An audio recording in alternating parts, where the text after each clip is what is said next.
క్రీస్తు వెలసెనందుకు మీరంతటిని దారపోసెనందుకు. మన్నా టీవీ ప్రేక్షకులకు ప్రభువైన యేసుక్రీస్తు నామములో ప్రత్యేక వందనాలు తెలియజేస్తున్నాను. మరొకసారి ఎన్కౌంటర్ విత్ లివింగ్ గాడ్ అనేటువంటి ఒక ప్రత్యేకమైన కార్యక్రమం ద్వారా మీ ముందుకు మరొక సాక్ష్య జీవితాన్ని తీసుకురావడానికి దేవుడు సహాయం చేశారు. మీ కొరకు ఒక ప్రత్యేక వాక్య భాగాన్ని చదివి వినిపిస్తాను. ఎజ్రా గ్రంథము 6వ అధ్యాయము 21వ వచనం. కావున చెరలో నుండి విడుదల నుండి తిరిగి వచ్చిన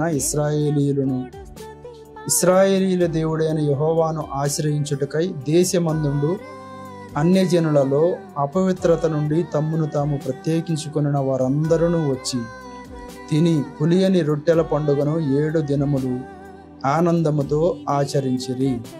అన్ని జనాంగంలో ఉన్న వ్యక్తులకు కూడా దేవుడు తన కృపను అనుగ్రహించి తన ప్రజలతో కూడా ఉండి సంతోషించే భాగ్యాన్ని అనుగ్రహించడాన్ని ఈ దినాల్లో కూడా మనం చూస్తున్నాం. అలాగే ఒక ప్రత్యేకమైన సహోదరుని యొక్క జీవిత సాక్ష్యాన్ని ఈరోజు మనం వినబోతున్నాం. ఆయన కూడా హైందవ కుటుంబంలో జన్మించి అనుకోని పరిస్థితుల్లో నిజ దేవుని వైపు తిరిగి తన జీవితాన్ని అనేకులకు సాక్ష్యంగా ఉంచినటువంటి ఆ వ్యక్తి యొక్క జీవితాన్ని మీ ముందు ఉంచాలని మేము ఆశపడుతున్నాం. మీరు కూడా ఇటువంటి సాక్ష్యాలను వినినప్పుడు నిజ దేవుడు ఎవరో గ్రహించుకొని ఆ సాక్ష్యాలను మీరు వినడంతో పాటు అనేకులకు తెలియజేయడం ద్వారా మీ వంతుగా అనేకులను దేవుని వైపు త్రిప్పడంలో మీ పాత్రను మీరు పోషించిన వారు అవుతారు. కాబట్టి అనేకులకు ఈ సాక్ష్యాలను మీరు పరిచయం చేయండి.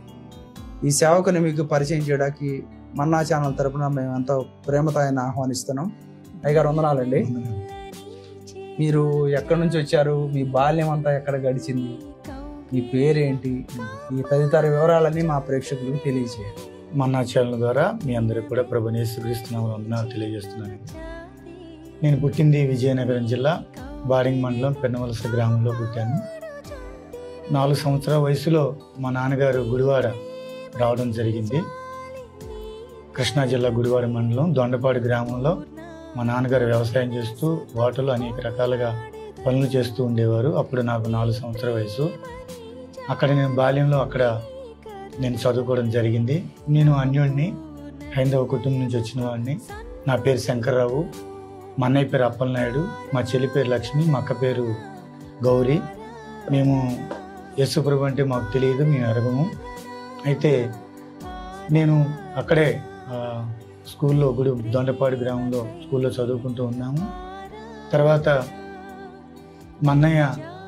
మా ఇంట్లో మా అన్నయ్య అంటే చాలా ఇష్టం మాకు. ఆయన మ్యారేజ్ అయిన తర్వాత హైదరాబాద్లో వారు పనిచేసుకుంటూ ఉండేవారు.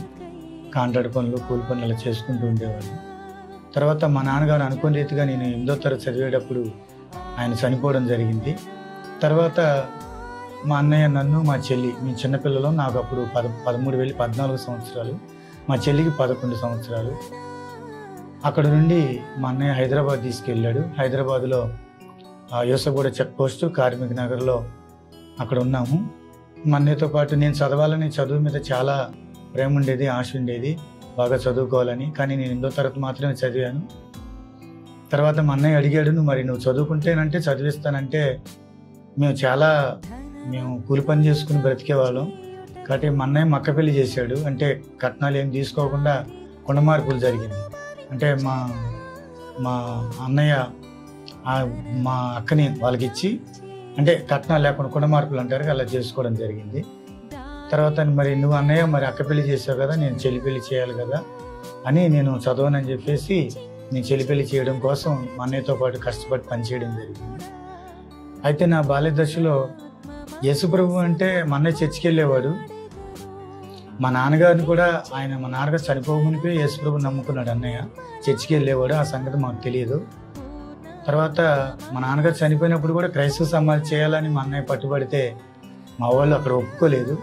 కనీసం సమాధులు పెట్టడానికి కూడా వాళ్ళు ఇష్టపడకపోతే పాస్టర్ గారు, ఆర్సీఎం చర్చ్ పాస్టర్ గారు అనుకుంటే బహుశా, వారిని సంప్రదించి ఇట్లా పరిస్థితి అంటే అక్కడే మా నాన్నగారిని సమాధి చేయడం జరిగింది. సమాధి చేసిన తర్వాత మమ్మల్ని అందరినీ మా అన్నయ్య హైదరాబాద్ తీసుకువెళ్ళారు. అక్కడ ఆయన చర్చికి వెళ్తూ ఉండేవాడు. కానీ నేను యేసుప్రభు అంటే నాకు ఇష్టం లేదు. ఆయన శిలువ మీద ఆయన కష్టాలు పడ్డాడు, ఆయన దేవుడు అంటున్నారు, ఆయన దేవుడు ఎలా అవుతాడు, అని అనుకునేవాడిని. నేను చర్చికి వెళ్ళడానికి నాకు ఇష్టం లేదు, నేను చర్చికి వెళ్ళలేదు, చాలా రోజులు వెళ్ళలేదు. ఆయన వెళ్తూ ఉండేవాడు. ఆయన దేవుడైతే ఆయన కష్టాలు ఎందుకు వచ్చినాయి, ఒక్క దెబ్బతో పోతాయి కదా అనుకునేవాడిని.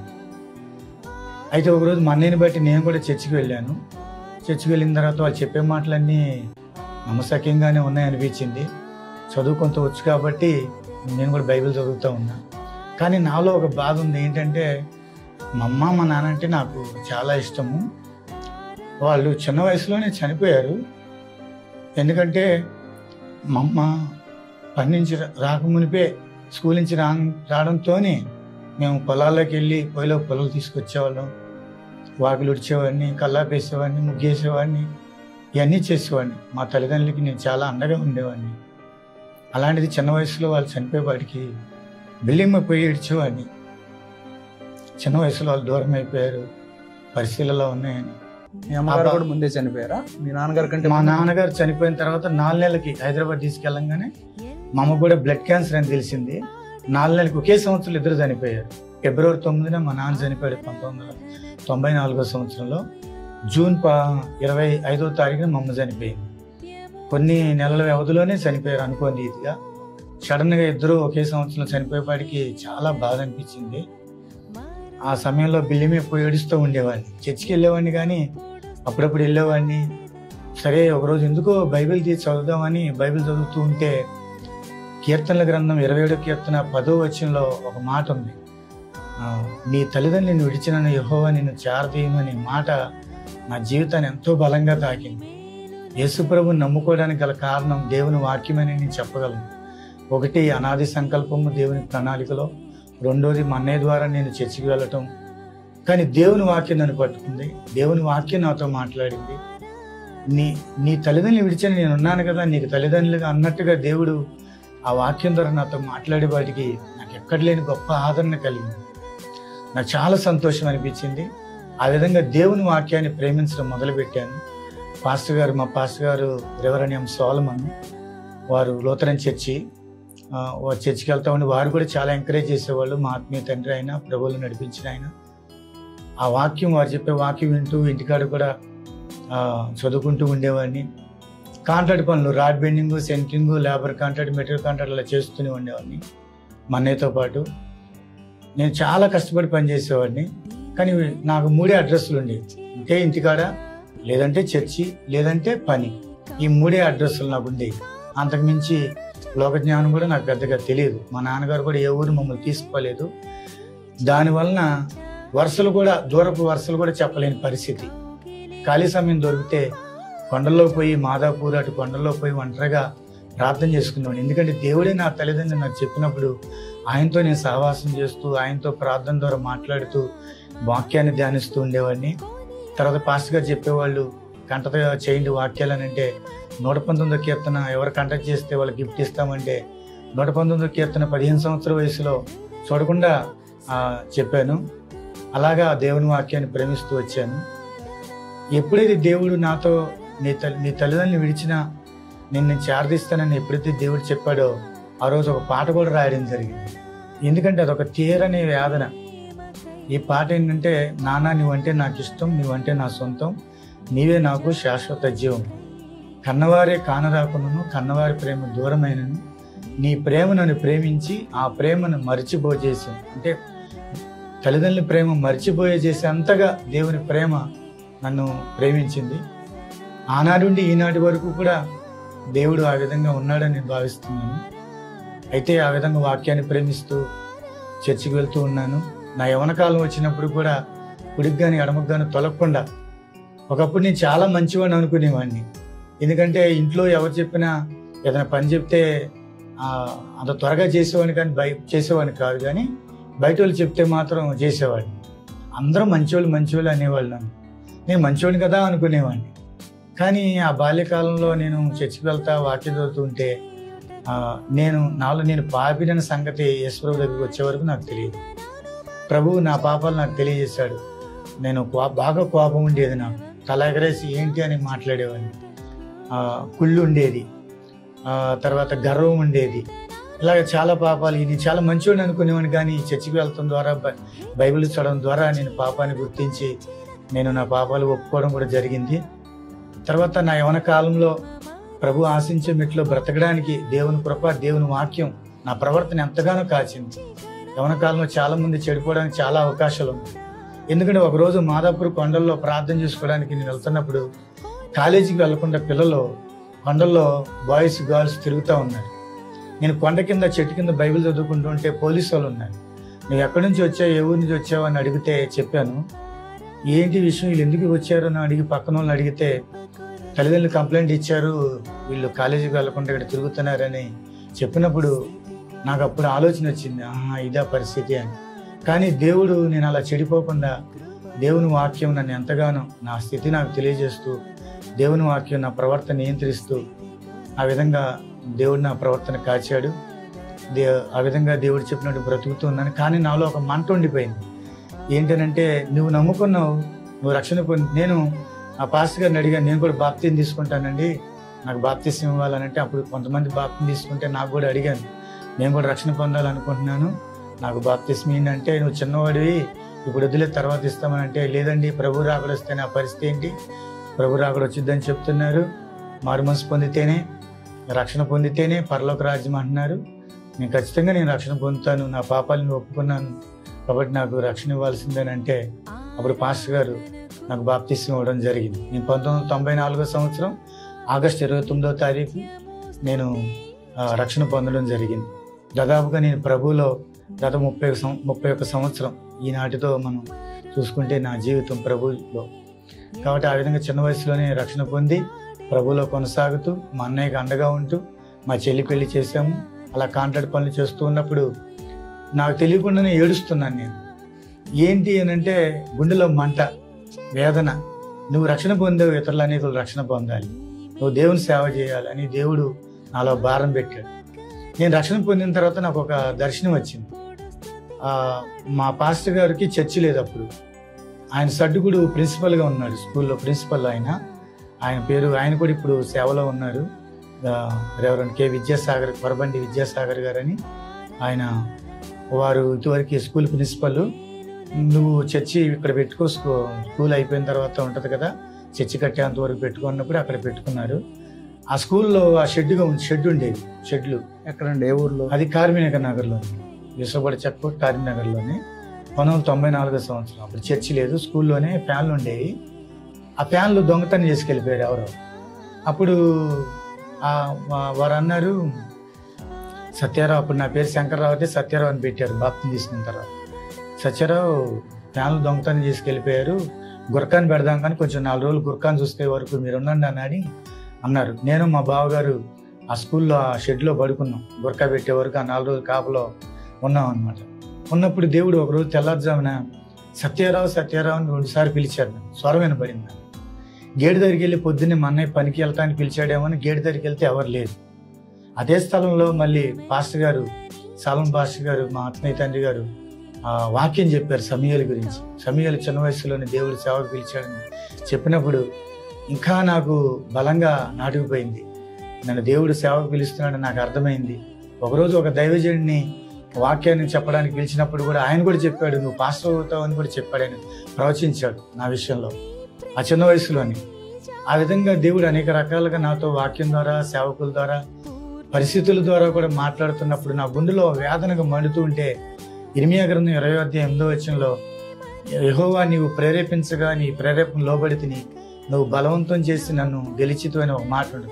నేను చెప్పకుండా ఉండలేను అని నా హృదయంలో అది మండుతుందని ఇర్మియా ప్రవక్త అక్కడ మాట్లాడిన సందర్భం, ఆ వచనంతో కూడా దేవుడు నాతో మాట్లాడాడు. ఈ విషయాలన్నీ మా అన్నయ్య చెప్పినప్పుడు, అన్నయ్య మా ఇంట్లో చాలా భక్తిగా ఉంటాడు. మా అన్నయ్య అంటే మాకు చాలా ఇష్టం. అన్నయ్యకి ఈ విషయం చెప్పాను, అన్నయ్య మన సేవకి వెళ్ళిపోతాను. సాక్ష్యం చెప్పినప్పుడల్లా కూడా నేను నా దేవుని నమ్ముకున్నా, నేను రక్షణ పొందా, నేను దేవుని సేవ చేయాలి, ఇతరులు అనేకులు రక్షణ పొందాలి అని నేను చెప్తూ ఉంటే తర్వాత మా పాస్టర్ గారు పక్కన విద్యాసాగర్ గారని వారు కూడా మా పాస్టర్ గారితో పాటు సేవలో సహకరించేవారు. వారు ఇప్పుడు సేవలో ఉన్నారు. మరి ఖమ్మంలో అజరయ్య గారు ఉన్నారు, మరి అక్కడికి వెళ్తావా, మరి బైబిల్ కాలేజీకి వెళ్ళి చదువు, బైబిల్ ట్రైనింగ్ తీసుకో, తర్వాత సేవ చేద్దాం అన్నప్పుడు మా అన్నయ్య చెప్పినప్పుడు మంచిదేరా సేవ చేస్తానంటే మాకు చాలా సంతోషం అని అన్నయ్య కూడా సేవకు ప్రోత్సహించారు. మీ అన్నయ్య ఏం చేస్తారండి? మా అన్నయ్య ఇప్పుడు బిల్డర్ అండి. ఆయన అప్పుడు కాంట్రాక్టర్. మేము rod bending contract, centering contract, labour contract, material contract వరకు చేసాం. అప్పట్లోనే రోజుకి ఇంచుమించు 500 సంపాదించేవాడిని. నేను ఒక్కడిని, 3 మనుషులు పని చేసేవాడిని. సూర్యుడు ఉదయించి అస్తమే సూర్యుడు ఉదయించేవాడు. అలా పని డే అండ్ నైట్లో వర్కులు చేస్తూనే ఉండేవాడు. మా పని వాళ్ళకి వారానికి పేమెంట్ 13 రోజులు, 14 రోజులు, 15 రోజులు వెళ్తుండే. అప్పుడు రాడ్ బెండింగ్ వచ్చి 70 పైసలు, సెంటరింగ్ వచ్చి 4 రూపాయలు, లేబర్ పేమెంట్ వచ్చి 60 రూపాయలు ఇంచుమించే ఉండేది. మెటీరియల్ కాంట్రాక్ట్ 250 రూపాయలు ఉండేది. ఇప్పుడు మెటీరియల్ కాంట్రాక్ట్ స్క్వేర్ ఫీట్ అడుగు వచ్చి 2000 దాటిపోయింది. అంత పని. ఇప్పుడు బిల్డర్ మా అన్నయ్య వైజాగ్లో. కానీ దేవుడికి మరి మా అన్నయ్యకి చెప్పినప్పుడు ఇక సరే మంచిది అన్నప్పుడు సేవకు రావడం జరిగింది. 2002వ సంవత్సరం 2002, 2003లో నేను 1 ఇయర్ ట్రైనింగ్ ఖమ్మంలో చేసిన తర్వాత అప్పుడు ఇక పల్లెటూరులోని సేవ చేయాలని దేవుడు నాతో మాట్లాడినప్పుడు మా పాస్టర్ గారు చెప్పాను. అజరయ్య గారు, కొరబండి అజరయ్య గారు అని, అజరయ్య గారు, జాన్ మార్కయ్య గారు, వారు సిఎస్ క్రైస్తవ సేవా సంస్థలో వారు నాయకులుగా ఉంటూ నడిపిస్తున్నారు. అందులో దేవుని సేవ కూడా భాగం ఉండేది. ఏమంటే నేను మీతో పాటు పరిచర్య చేస్తాను, మీ సహవాసంలో ఉంటాను, ఇట్లాగా ప్రభు పరిచర్లు అన్నప్పుడు వారు కూడా మంచిదని చెప్పేసి అని అందులోనే పాలనరసింహరావు గారు అని ఒక ఆయన ఉండేవారు. వారు కూడా సేవలో నన్ను ఎంతో ప్రోత్సహించారు. కాబట్టి ఆ విధంగా నేను సేవ చేస్తానన్నప్పుడు వారు రేమిడిచెర్ల, ఎరిపాలి మండలం రేమిడిచెర్ల గ్రామంలో అక్కడ బ్యాచులర్గా వచ్చి వండుకుని సేవ చేసేవాడిని. అక్కడ మొట్టమొదట ఒక కుటుంబంలో అద్దెకి తీసుకుని అక్కడ ఒక గదిలో అద్దెకుండేవాడిని. ఆయన మిషన్ కుట్టి ఇవన్నీ అరిగిపోయి మనసులోనే ఉన్నాడు 2 సంవత్సరాల నుంచి. ఉంటే ఆయనకి దేవుని మాట చెప్పాను. వాళ్ళు కులానికి రాజుల కుటుంబం నుంచి వచ్చిన వాళ్ళు అద్దుకుంటూ ఆయనకి ప్రార్థన చేస్తూ ఆయన దేవుని మాట చెప్తున్నప్పుడు విశ్వాసం కలిగింది. ఆయన ప్రార్థన చేస్తున్న ద్వారా ఆయన స్వస్థ పొందుకున్నాడు. 2 సంవత్సరాల మనసులో ఉన్న ఆయన లేచి నడిచాడు. నడుస్తున్న తన బాత్రూమ్కి వెళ్తా ఉన్నాడు. మొట్టమొదటి నా సేవలో ప్రభువు నాకు ఇచ్చిన పరిచయలో మొట్టమొదటి ప్రథమ ఫలం బాప్తిసం తీసుకుని రక్షణ పొందింది ఆయన. తర్వాత వాళ్ళు విజయవాడలో సెటిల్ అయ్యారు. ఆ విధంగా రేమిడిచెర్లలో సేవ చేసినప్పుడు అక్కడ చుట్టుపక్కల గ్రామంలో ప్రభు పరిచయం చేశాను. నాకు భవిష్యత్తు గురించిన ఆలోచన లేదు. దేవుడు ఉన్నాడు, ఆయనే చూసుకుంటాడు అనే ఆలోచన. దేవుడు నాకు ఏ పని అప్పగించాడో ఆ పనిలో నమ్మకంగా చేసుకుని వెళ్తామే నా పని. అలా బ్యాచులర్గా ఒక్కోసారి అన్నం వండుకునేవాడిని, ఒకసారి ఉపవాసం ఉన్నప్పుడు అన్నం ఉంది కదా అనుకునేవాడిని, అన్నం ఉండేది కాదు. తర్వాత మా ఊరి అమ్మాయిని ఊటుకూరిచ్చారు, గంపలగూడి మండలి ఊటుకూరిస్తే వారు ఒక రోజు చెప్పారు, ఇట్లా మీ తాలూకా కన్వర్ట్ అయ్యి ప్రభువు నమ్ముకుని సేవ చేస్తున్నాడు అన్నప్పుడు మా మామయ్య గారు కూడా అప్పుడు ప్రభు పరిచర్లు ఉన్నారు, దేవుని నమ్ముకున్న వాళ్ళకి ఇవ్వాలని చెప్పేసి ఆయన వాళ్ళ అమ్మాయిని ఇవ్వాలని ప్రార్థన చేస్తున్నారు. అప్పుడు వారు వస్తా విజయవాడ వెళ్తా వారు నన్ను చూసి వారు వెళ్ళారు. నాకంటూ ఏమీ లేదు, నేను కట్టుబట్టలతో సేవలోకి వచ్చాను. నేను సేవలోకి వచ్చిన తర్వాత మీరు ఎదుర్కొన్న అనుభవాలు ఏమున్నాయి?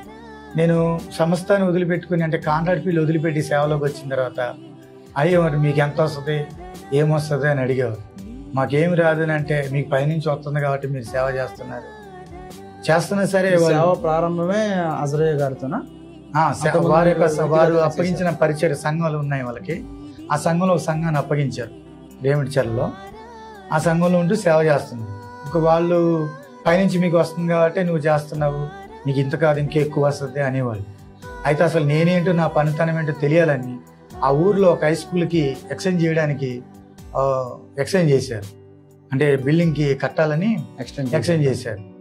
అప్పుడు నేను మ్యారేజ్ అయింది అనుకుంటే అప్పుడు వాళ్ళకి నేనేంటో నా పనితనం ఏంటో తెలియాలని అక్కడ ప్రెసిడెంట్ గారితో మాట్లాడి, ఏమంటే దీనికి రాడ్ బెండ్ వర్క్ నేనే చేస్తాను అని చెప్పేసి అని అన్నప్పుడు సరే అని చెప్పేసి అన్నారు. ఇంజనీర్ గారు వచ్చారు. గవర్నమెంట్ వర్క్ అంటే దానికి ఇంజనీర్ ఉంటాడు, చాలా ఉంటాయి తను. ఆయన అన్నాడు, నువ్వు అసలు పాస్ గారు అంటున్నావు, మరి నీకు ఈ పని వచ్చా అన్నాడు. నీకు ఎట్లా చేస్తావు చెప్పాను, ఇది ప్లాన్, ఇది ఎట్లా చెప్తాను చెప్పాను.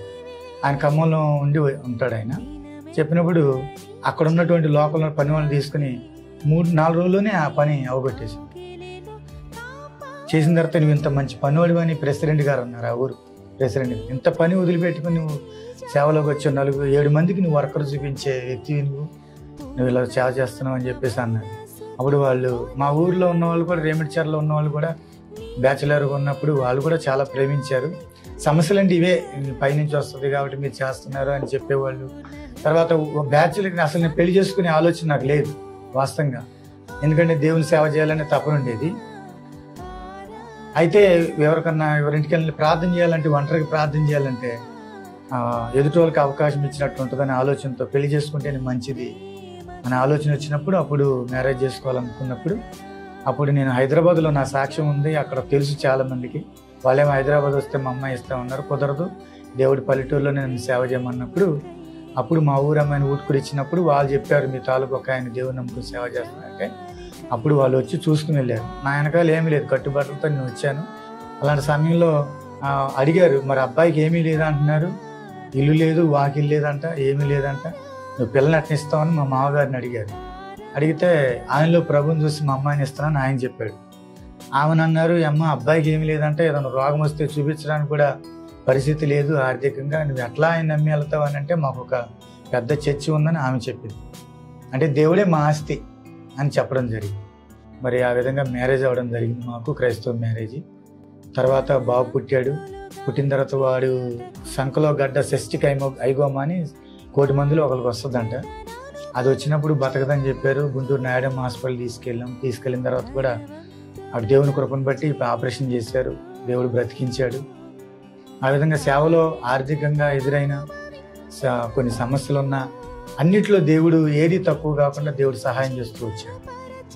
మరి ఆ విధంగా అక్కడ నుండి మళ్ళీ నేను రాజమండ్రి వెళ్ళి అక్కడ చర్చి కన్స్ట్రక్షన్ చేసి, అక్కడి నుంచి కొత్తగూడెం మైలవరం మండలం, ఎన్టీఆర్ జిల్లా మైలవరం మండలం, పులూరు పంచాయతీ కొత్తగూడెం గ్రామంలో నేను ప్రభు పరిచర్లో ఉన్నాను. ప్రస్తుతం ఆ సహవాసంలోని CSU క్రైస్తవ సేవా సంస్థ సహవాసంలో ఉంటూ నేను దేవుడు నాకు ఇచ్చిన దర్శనం ప్రకారంగా సేవ చేయడం జరుగుతుంది. కొత్తగూడెం తర్వాత కొత్త చంద్రగూడెం 2 సంఘాలను చూసుకోవడం జరుగుతుందండి. ఇక్కడికి వచ్చిన తర్వాత కూడా మా అమ్మాయి 6 నెలల వయసు అప్పుడు అన్నప్రాసన చేసిన తర్వాత రావడం జరిగింది. ఇక్కడికి వచ్చిన తర్వాత కూడా సువార్త ప్రకటిస్తూ దేవుని కృప వలన పర్వాలేదు సేవ పరిచయం. చాలామంది అన్యులు దేవుడు నిజంగా స్వస్థత ఇస్తాడా, స్వస్థత ఇస్తే మరి హాస్పిటల్ అన్నీ ఎందుకు, మీరు మిగిలిన వాళ్ళందరినీ స్వస్థపరచని అంటున్నారు కదా. మరి మీరు ప్రార్థన చేసినప్పుడు ఒక వ్యక్తి మంచంలో ఉన్న వ్యక్తి లేచాడని చెప్తున్నారు. మరి అలా లేపేటప్పుడు దేవుడు అందరిని లేపచ్చు కదా అని అడుగుతున్నారు ప్రజలు. దానికి సేవకులుగా మీరు చెప్పే సమాధానం? ఇప్పుడు నీ విశ్వాసమే నేను స్వస్థపరచని బైబిల్ చెప్తుంది. ఆయన విశ్వాసం ఉంచాడు. దేవుని మాటలు వినుడి ద్వారా మనకు విశ్వాసం వస్తుంది. ఆ విశ్వాసం ద్వారా దేవుని కార్యాన్ని మనం చూడగలుగుతాం. కాబట్టి ఆయన దేవుని మాటలు చెప్పడం ద్వారా ఆయన విశ్వాసం ఉంచాడు. నేను లేచి నడవగలను అనే విశ్వాసం ఆయనకుంది. ప్రార్థన చేసుకున్నాడు ఆయన, నేను ప్రార్థన చేశాను, దేవుడు కార్యం చేశాడు. ఇప్పుడు యేసుప్రభుని ఎంతోమంది వెంబడించారు. మరి 12 ఏళ్ల రక్తస్రావ స్త్రీ స్వస్థబంధు, ఆమెలో విశ్వాసం ఉంది. విశ్వాసం అనే కోణంలో వెళ్ళింది. యేసుప్రభు చెంగు ముట్టుకుంటే నేను స్వస్థత వచ్చింది నాకు అనుకుంది. ఆ కోణంలో వెళ్ళింది, ముట్టుకుని స్వస్థత వచ్చింది. కాబట్టి మా అందరు లేకపోవచ్చాను అంటే నీ విశ్వాసమే నేను స్వస్థపరచని ప్రభు చెప్తుంది. ప్రభు మీద విశ్వాసం ఉంచితే దేవుని కార్యాన్ని ఖచ్చితంగా మనం చూడగలుగుతాం. ఈరోజు ఒకప్పుడు నాకు కట్టుబాటుతో నేను వచ్చాను. దేవుడు ఈరోజు నన్ను సమృద్ధి అయిన స్థితిలోనే ఉంచాడు. నా పిల్లలు మరి దేవుని నమ్ముకున్న పిల్లలను కూడా ఆ స్థితిలోనే ఉంచాడు. మారు మనసు పొందిన తర్వాత మీ హృదయంలో ఒక రకమైన మంట వచ్చిందని అనేక మంది మారు మనసు పొందిన వాళ్ళకి, దేవుణ్ణి ఎరగని వాళ్ళకి చెప్పాలన్న తపన ఎక్కువగా ఉందని చెప్తున్నారు కదా. ఈ దినాల్లో క్రైస్తవులు కూడా వినేసి వదిలేసుకుంటున్నారు కదా. దేవుని గురించి చెప్పాల్సిన బాధ్యత ఎవరిది? ఎందుకు చెప్పాలి? ఎందుకు అనేక మందికి దేవుడి గురించి చెప్పాలి? దీన్ని మతవ్యాప్తి అనుకుంటున్నారు. ఇప్పుడు మీరు ఇలా వచ్చి చెప్తున్నారు, లేకపోతే మేము ఇలా సాక్ష్యాలను షూట్ చేస్తున్నాం, అనేక మందికి చెప్తున్నప్పుడు వీళ్ళు మతాన్ని వ్యాప్తి చేయడానికి ఇలా చేస్తున్నారు అని అనుకుంటున్నారు. ఎందుకు ఒక వ్యక్తి దేవుణ్ణి నమ్ముకోవాలి, దేవుని వైపు చూడాలని మీరు చెప్తారు? అంటే ఒకటి, ఇప్పుడు ఈ లోకం మనకు శాశ్వతమైనది కాదు. మనకి 2 గమ్యాలు ఉన్నాయి, పరలోకం లేదా నరకం. ఈ 2 గమ్యాలు. మరి పరలోకాన్ని వెళ్ళటానికి కూడా కొన్ని లెక్కలు ఉంటాయి. మారు మనసు అనుభవం ఉండాలి, రక్షణ అనుభవం ఉండాలి, పరిశుద్ధాత్మ అనుభవం ఉండాలి, వాక్యానుసారమైన జీవితం ఉండాలి. ఇవి ఉంటేనే మనకి పరలోకం. అయితే యేసు ప్రభు అంటే ఎందుకు అని అంటే, పాపం వల్ల వచ్చే జీతం అంటే మరణం, నిత్య నరకం. అట్టి మరణం నుండి నరకం నుండి తప్పించాలని యేసు ప్రభు ఈ లోకానికి వచ్చాడు. ఆయన మన పాపములన్నీ, మన పాపం యొక్క శిక్షణ ఆయన భరించాడు. ఆయన చనిపోయి తిరిగి లేచాడు. ఆయన నమ్ముకున్న ద్వారా మన పాపాలకు క్షమాపణ ఉంది, పరలోకం. యేసుప్రభు చెప్పాడు, రోగికి డాక్టర్ అంత అవసరమో పాప రోగం ఉన్న వ్యక్తికి యేసుప్రభు అంతే అవసరం. నువ్వు మంచివాడు అయితే యేసుప్రభు అవసరం లేదు నీకు. నువ్వు జన్మతా పాపివి, కర్మతా పాపివి అంటే యేసుప్రభు ఖచ్చితంగా అవసరం. ఎందుకంటే ఆయన నామంలో మనకు పాప క్షమాపణ, రక్షణ ఉంది. ఎందుకంటే పాపానికి ప్రాయశ్చిత్తం ఆయనే చేశాడు. పాపం అంటే ఎవరు? పాపం అంటే ఏమని నిర్వచిస్తారు మీరు? పాపం అంటే దేవుని మాట వినకపోవడమే పాపం, దేవుని ఆజ్ఞని అతిక్రమించడమే పాపం, దేవుడే ఏం చెప్పాడో అది చేయకపోవడమే పాపం. పాపినని గ్రహించిన తర్వాత మనిషి చేయవలసిన పని ఏంటి? పాపిని గ్రహించాలంటే ప్రభు దగ్గరికి వస్తేనే మనకు తెలుసు. ఎందుకంటే నేను ఒకప్పుడు మంచివాడిని అనుకున్నాను, చాలా మంచివాడిని అనుకున్నాను. నేను బయట వాళ్ళు ఏ పని చెప్తే వచ్చే పని చేసేవాడు, చాలా మంచివాడిని కడుపు సల్లం ఉండగా అని దీవించేవాడు, చాలా మంచివాడిని నేను అనుకునేవాడిని. ప్రభు దగ్గరికి వచ్చిన తర్వాత ఆయన పరిశుద్ధతలో నా పాపాన్ని గుర్తించాను. ఎందుకంటే యెషయా అనే ప్రవక్త యోధరాజు చచ్చిపోయినప్పుడు, రాజు ఒక దేశానికి తల, రాజు చచ్చిపోయినప్పుడు ఈ దేశ పరిస్థితి ఏంటని మందిరానికి పోయి ప్రార్థన చేస్తే రాజులకు రాజే మందిరంలో కనబడినప్పుడు ఆయన మహిమను చూసినటువంటి యెషయా, నేను పాపిని, నా అపవిత్రుడిని, అపవిత్రమైన పెదవులు గల వారి మధ్య నివసిస్తూ చెప్పాడు. తన పాపాన్ని ఒప్పుకుని మారుమనసు పొందాడు. పాపాన్ని తను గుర్తించగలిగి దేవుని యొక్క నీతిలోని, మంచితనంలోనే, ఆ పరిశుద్ధతలోని తను గుర్తించగలిగాడు. వెంటనే తను ఒప్పుకున్నాడు కాబట్టి తన పాపానికి ప్రాయశ్చిత్తం జరిగిందని దేవుడు చేశాడు. అక్కడ చేసిన తర్వాత దేవుని యొక్క నొప్పి ఏంటో చెప్పాడు. అక్కడ ఏంటనంటే, నేను ఎవరిని పంపేదను, నా నిమిత్తం ఎవరు పోవును, నువ్వు నన్ను చూసి నేను నశించి తిని అని అంటివి, నువ్వు పరిశుద్ధుడు, నేను పాపిని, నేను నశించదను అని అంటివి. నీలాగా నశించిపోయే వాళ్ళు చాలా మంది ఉన్నారు, నీ పాపానికి ప్రాయశ్చిత్తం వచ్చి నువ్వు రక్షించబడ్డావు. నీలాగా నశించిపోయే వాళ్ళు చాలా మంది ఉన్నారు కాబట్టి నేను డైరెక్ట్గా ఎవరికి చెప్పను కదా. కాబట్టి నేను ఎవరిని పంపేదనంటే, నేనున్నాను, నన్ను పంప అన్నాడు యెషయా. విషయం ఏంటంటే, ఒక వ్యక్తి రక్షించబడాలంటే దానికి ఒక ప్రణాళిక ఉంటుంది. రక్షణ అనేది ఎలా వస్తుంది? విశ్వాసం ద్వారా ఒక వ్యక్తి రక్షించబడింది. విశ్వాసం ఎలా వస్తుంది? వాక్యం వినుట వలన విశ్వాసం. వాక్యం వినాలంటే వాక్యం చెప్పేవాడు కాదు, వాక్యం చెప్పాలంటే ఆ చెప్పే వ్యక్తిని దేవుడు పంపించాలి. దేవుడు ఒక వ్యక్తిని పంపిస్తే, పంపబడిన వ్యక్తి వాక్యాన్ని ప్రకటిస్తే, ప్రకటించిన వాక్యాన్ని ఒక వ్యక్తి విశ్వసిస్తే అప్పుడు ఆ వ్యక్తి రక్షించబడుతుంది. ఇది ప్రణాళిక పద్ధతి. కాబట్టి నేను రక్షించబడ్డాను, నాలాగా నశించిపోయే చాలా మంది ఉన్నారు పాపంలో. ఏ ఒక్కరు నరకానికి వెళ్తాం దేవునికి ఇష్టం లేదు. రక్షణ పొందిన ప్రతి ఒక్కరి బాధ్యత సువార్త ప్రకటించడం అనేది ప్రతి ఒక్కరి బాధ్యత. ప్రభు వల్ల పాలు పొందే వారి గురించి ఏం రాయబడింది? మీరు రొట్టెని తిని ఈ పాత్రలో త్రాగినప్పుడు వల్ల ప్రభు వచ్చే వరకు ఆయన మరణమును ప్రచురించారు. సువార్త అంటే యేసుక్రీస్తు జనన మరణ పునరుత్థానాలే సువార్త. అది ప్రతి ఒక్కరి బాధ్యత. అది ఒక పాస్టర్ గారి బాధ్యత మాత్రమే కాదు. నశించిపోయిన వ్యక్తి నువ్వు రక్షించబడ్డావు, నీలాగా నశించిపోయే వాళ్ళు చాలా మంది, వాళ్ళకి సువార్త ప్రకటించాలి. ఇదేం మత ప్రచారం కాదు. దేవుడు మన జీవితాలు మార్చేవాడు, మన పరిస్థితులు మార్చేవాడు. ఆయన అందరినీ ప్రేమించాడు, అందరి కొరకు తన ప్రాణం ఇచ్చాడు. దేవుని నమ్ముకున్న వాళ్ళని దేవుడు బాగా దీవిస్తాడని, అది మంచిదే. దేవుడు దీవించడం అనేది కరెక్టే, మంచిదే. కానీ ఏది నిజమైన దీవెన? యాకోబు 2 గుంపులైన తర్వాత కూడా ఎబ్బోకు రేవు దగ్గర నాకు దీవెన కావాలని దేవుడిని అడిగాడు. జనరల్ గా మనం అనుకునే దీవెన ఆల్రెడీ ఆయన దగ్గర ఉంది. అప్పటికి 2 గుంపులైన జనాలు, విస్తారమైన పశువులు ఉన్నాయి, చాలా ఆస్తి సంపాదించాడు. మనం అనుకునే దీవెన ఆల్రెడీ ఆయన దగ్గర ఉంది, కానీ ఇంకా దీవెన కావాలని అడిగాడు. నిజమైన దీవెన ఏదని మీరు అనుకుంటున్నారు? నిజమైన దీవెన నా మట్టుకుని అనుకునేది అంటే, ప్రభువుని కలిగి ఉన్నట్టు కంటే గొప్ప దీవెన ఏదీ లేదు. ప్రభువుని కలిగినట్టు కంటే, ఆ దేవుడు నాకు దేవుడి గుండుటి కంటే గొప్ప ధన్యత ఏదీ లేదు. నేను అబ్రహాం దేవుడిని, ఇస్సాకు దేవుడిని, యాకోబు దేవుడిని, ఆ దేవుడు నాకు దేవుడు ఉన్నట్టు కంటే గొప్ప భాగ్యం నాకు. ఆ దీవెనికి మించిన దీవెన ఏదీ లేదు. బైబిల్లో కీర్తనకారుడు ఒకడు అంటాడు, నేను దేవుని పొందుకునే ధన్యకరం అని అంటాడు. నేను దేవుని పొందుకునే ధన్యకరం. దేవుని కలిగినట్టే, దేవుని పొందుకున్నట్టే గొప్ప. అది దానికి మించిన దేవుని ఏది. ఇవన్నీ ఈ దీవిస్తాడు, దేవుడు ఆశ్రయిస్తాడు, ఈ భౌతిక సంబంధమైన దీవులు మనతోనే ఉంటాయి. కానీ ప్రభువుని కలిగి ఉంటే భౌతిక సంబంధమైన దీవులు ఉంటాయి, పరలోక సంబంధమైన దీవులు కూడా ఉంటాయి. మీకు ఇంకా భవిష్యత్తులో నేను ఎలా చేయాలి, దేవుని కొరకు నేను ఎలా చేయాలనేటువంటి ఆశయాలు ఏమైనా ఉన్నాయా? దేవుని సేవ మామూలుగానే ప్రభు పరిచర్యలో నాకు ఒకటేనండి విషయం ఏంటంటే, యేసుప్రభు ఒక మాట అంటారు, నావన్నీ నీవి, నీవు నావి. ఇదే నా సిద్ధాంతం. దేవుడు నాకు ఏది ఇచ్చినా అది దేవునిదే.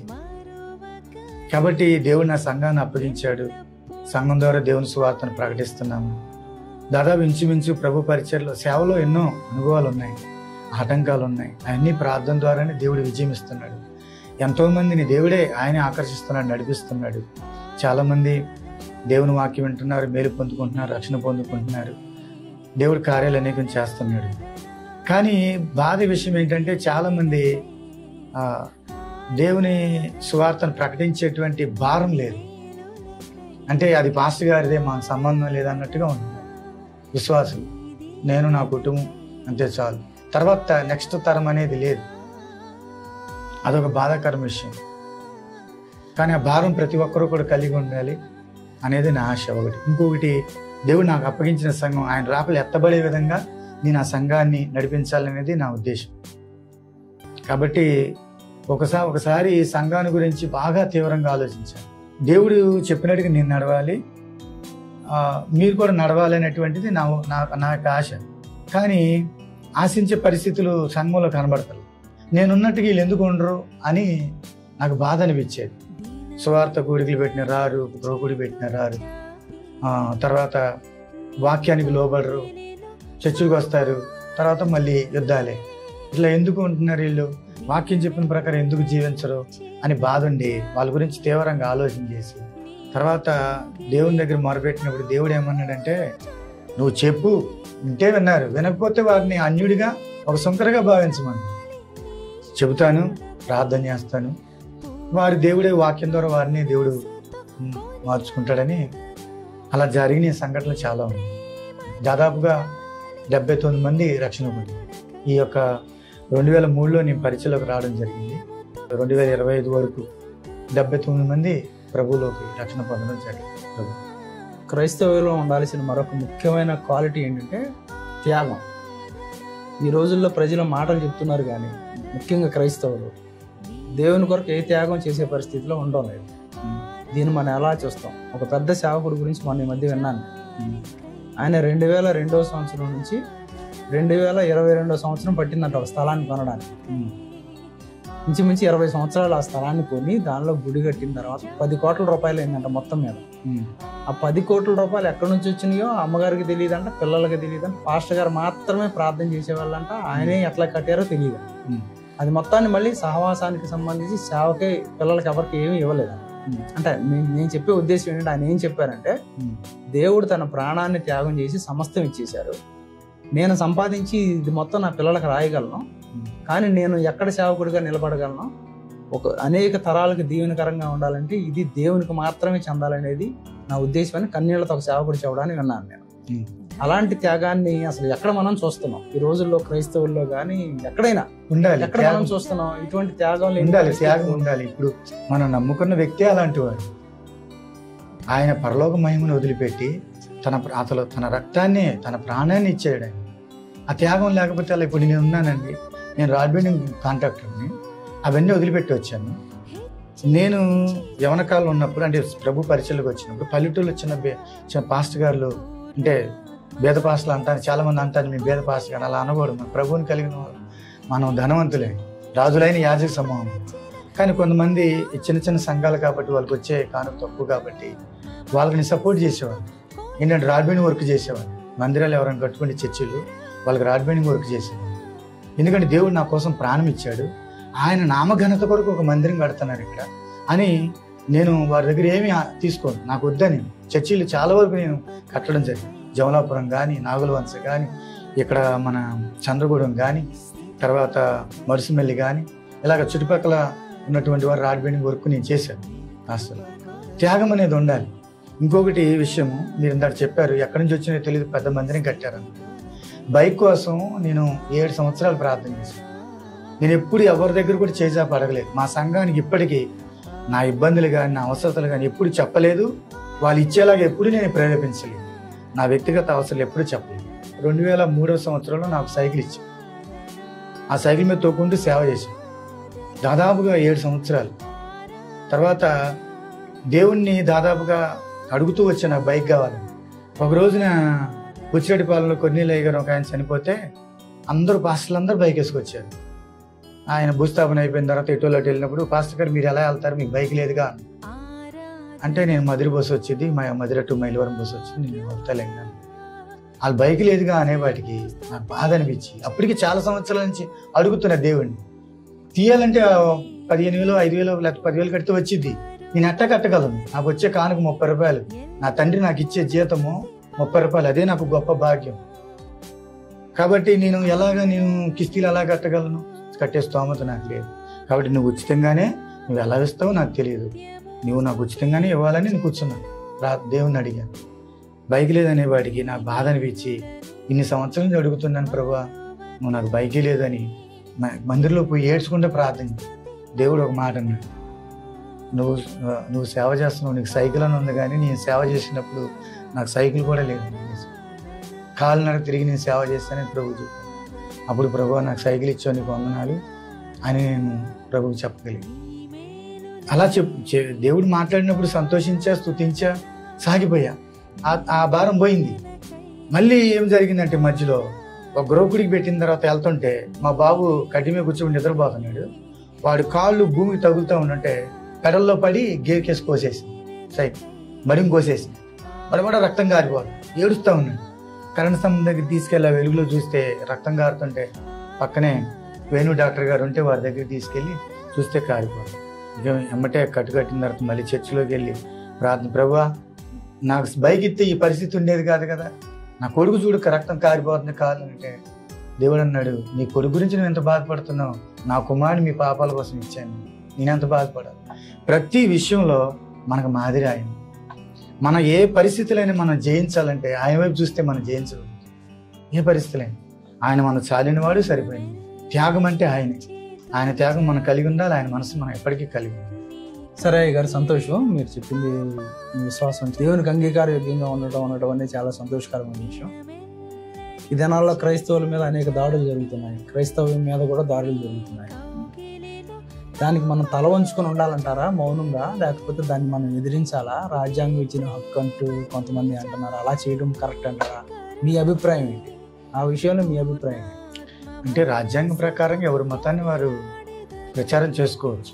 ఇప్పుడు ఒక విషయం అండి, నేను చెప్పదలుచుకున్న బలమైన విషయం ఏంటంటే, ఏది సత్యమో దాన్ని ఎవరు ఆపలేదు. ఏది అసత్యమో, అసత్యం అనుకుంటే అది ఏదో రోజు ఆగిపోదు.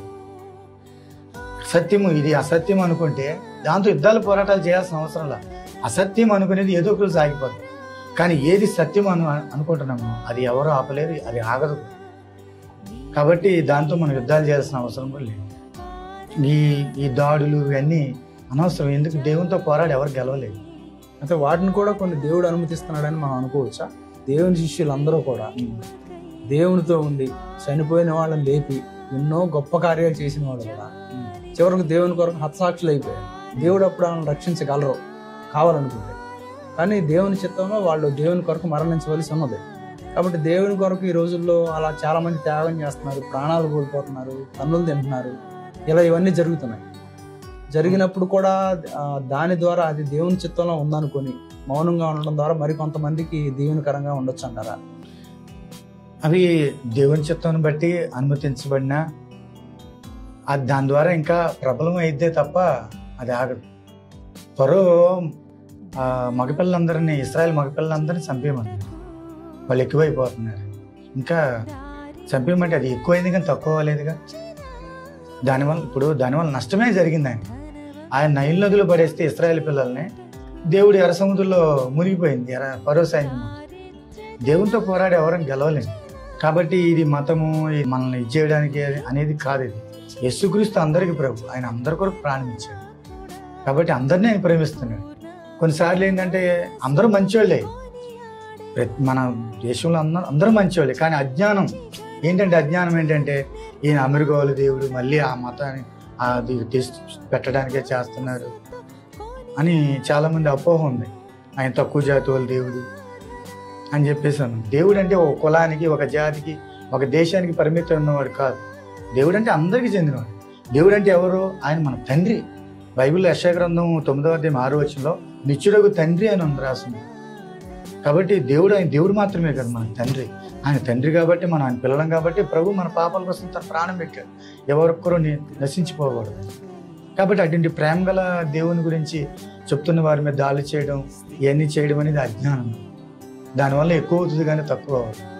సేవలో అత్యంత ప్రభావవంతమైంది ఏదని మీరు అనుకుంటున్నారు? ప్రభు చెప్పినట్టు బ్రతకడమే. ప్రభు చెప్పినట్టు బ్రతకడం అనేది అసలు ఈ లోకానికి మనం ప్రభువుని చూపించగలిగితే మన జీవితంలో దానికి మించింది ఏదీ లేదు. యేసు ప్రభు దగ్గరికి వచ్చి ఒకరోజు ఒక మాట అడిగాను, నువ్వు ఎప్పుడు తండ్రి తండ్రి అని మాట్లాడుతున్నావు, ఆ తండ్రి ఎవరు మాకు చూపించని అడిగితే నన్ను చూసిన వాడు నా తండ్రిని చూసినట్టే అని యేసుప్రభు. ఈరోజు యేసుప్రభు ఎవరో మాకు చూపి అంటే నన్ను చూసిన వాడు యేసుప్రభుని చూసినట్టే అని చెప్పే శక్తి సామర్థ్యాలు మనం సంపాదించుకోవాలి. అది చూపించగలిగితే చాలు. అది మనం కొంతమంది జీవితాలు అలా అడ్డుగా అంటే నేను మంచివాడిని నేను చెప్పట్లేదు, దేవుడు చెప్పినట్టుగా బ్రతకడానికి నేను ప్రయత్నం చేస్తున్నాను అంతే, నేను మంచివాడిని నేను చెప్పట్లేదు. అది దేవుని కృప వల్ల నేను ఈ స్థితిలో ఉన్నా. కానీ మనం ప్రభు చెప్పినట్టుగా బ్రతకాలి, ఆ జీవితాన్ని మాదిరిగా మనం చూపించాలి. చాలా మంది నాతో అనే మాట ఏంటంటే మీరు చర్చికి వెళ్తారు, అబద్ధాలు ఆడతారు, మీ ప్రభు వాళ్ళు అంటారు మీ ప్రభు గొప్ప దేవుడు అని చెప్తారు వాళ్ళు. కానీ మరి వీళ్ళేంటి ఎట్లా జీవిస్తున్నారంటే నేను అంటాను, నువ్వు వాళ్ళ వైపు చూడబాకండి, మీరు ప్రభు వైపు చూడండి అని వారికి నేను చెప్తా ఉంటాను. మా హిందూ సహోదరులు కానీ మా గ్రామస్తులు కానీ ఎవరో మాకున్నప్పుడు వాళ్ళకి చెప్తా ఉంటారు ఇట్లా. కాబట్టి కొంతమంది, అందరూ కాదు, కొంతమంది అజ్ఞానంలో ఉండి దాన్ని మత ఛాందస్తవాదం అంటారు. ఇది మతం కాదు, ఇది మతం కాదు, మార్గం, పరలోకం వెళ్ళటానికి ఒక మార్గం. యేసు నేనే మార్గం సత్యం జీవం, నా ద్వారా తప్ప పరలోకం ఎవరు వెళ్ళరన్నారు చెప్పారు. కాబట్టి మనం ఆయన మార్గంలో ప్రయాణం చేస్తేనే మనం పరలోకం. ఇది ఒక మార్గం, మతం కాదు. చాలా సంతోషం అయ్య గారు, మీ యొక్క జీవితాన్ని ప్రజల ముందు ఆవిష్కరించినందుకు, క్రీస్తు ప్రభుని అనేక మందికి తెలియజేసినందుకు మీకు మన్నా ఛానల్ తరఫున ప్రత్యేక వందనాలు తెలియజేస్తున్నాం. ఛానల్ కోసం ప్రార్థించండి.